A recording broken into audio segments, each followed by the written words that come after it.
Hi, and I've got a freaking monster migraine. So this is a onesie day. Well, actually, it's a hoodie day today, but it's a onesie day. And this is my ninth day in a row with migraine. I'm at my wit's end, and do you know what I'm really sick of? People who have never had migraines giving me advice on how to get rid of migraines. You want to know what the 5 most common things said to me are? Well, in reverse order. Here we go. At number 5, yeah, when I have a migraine, I feel like the pain in my head extends 2, 3, 4, 5, 6 feet beyond my skull. Now, occasionally, very, very rarely, I can wash my hair when I have a migraine. It won't get rid of the migraine. It never does. What it will do, more often than not, is make me throw up all over myself. Because guess what? I have a pain in my head that's so severe it makes me seriously contemplate murdering anyone who makes a sound. Washing your hair helps with non-migraine headaches? Yes, quite often. But with migraines, certainly for me, not so much. Now, I know my mum washing her hair helps. What with me? No, just vomit everywhere. Anyway, number 4.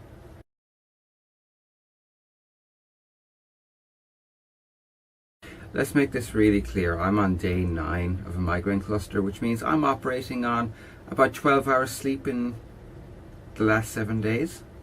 I don't even know the full 9. I couldn't even begin to guess how little sleep I've had. But the only thing that's keeping me from murdering everyone on the planet is caffeine. It's the only thing keeping me awake. I'm awake, functional, upright. And here's the thing. Caffeine isn't a trigger for my migraines. And it doesn't make them worse. It actually doesn't. So, Besides which, I don't drink that much caffeine. I maybe have 1 coffee a day. 1. So, your argument is invalid.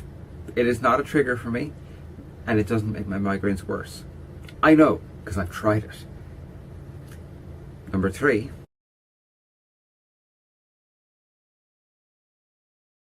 Do you want to know the one thing that's kept me sane the last 9 days?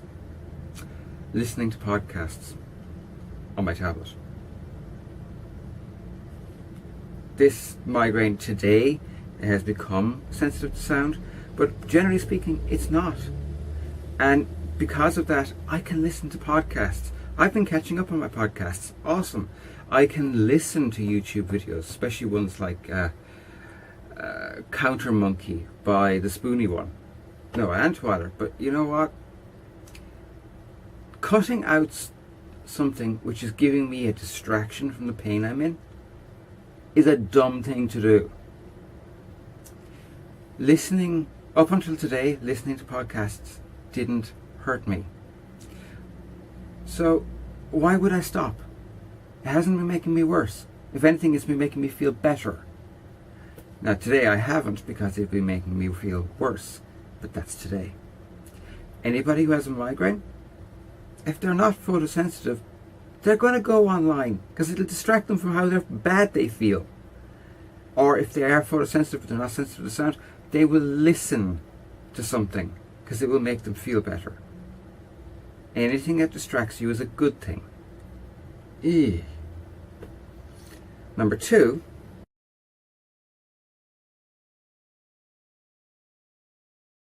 Okay, get this. Despite what your mother might have taught you, 2 Paracetamol, a bottle of Lucozade, and a half bottle of flat 7-Up are not cure-alls for anything. Paracetamol, for people who have significant pain, is usually given in prolonged doses so it can build up in their system and do some good. Without that build-up, you might as well just drink water. Paracetamol may work for people who don't have ongoing pain and therefore don't need to take painkillers on an ongoing basis.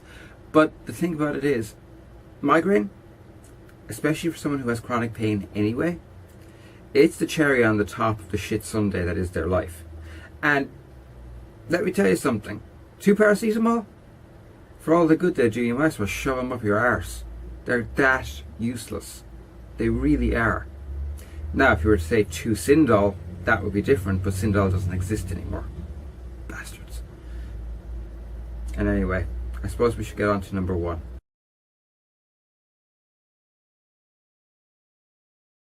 Why in the world would someone who is either photosensitive, sound sensitive, or motion sensitive, or all 3, or any 2, want to go outside where it's brighter, noisier, and they're going to be moving? You out of your frickin' mind? And before you say, oh, just open a window, noisier, brighter. Go stand at the back door, noisier, brighter. Motion.